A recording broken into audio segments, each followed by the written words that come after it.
தங்கம்மா தங்கம்மா என்ன பண்ணிகிட்ருக்கீங்க? ரெண்டு பேரும் தூங்க போகிறீங்களா? இன்றைக்கி அம்மா கூட கொஞ்ச நேரம் விளையாடுறீங்களா ரெண்டு பேரும்? ஆ, அம்மா கூட விளையாடுறியா? அம்மா கூட விளையாடுறியாடா?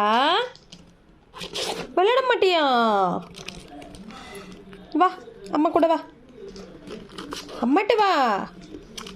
சரி வா, வாடா. வா வா, அம்மா கிட்ட வா. வா, நம்ம போய் விளையாடலாம். வா வா, வாடா. சரி வா. வரமாட்டியா? வர வர நீயும் என் பேச்சை கேட்க மாட்டேங்கிற பாரு. பாப்பா என்கிட்ட வந்துட்டா. நீ எல்லாம் என் பேச்சை கேட்கவே மாட்டேங்கிற. அம்மா பாவம் இல்லையா?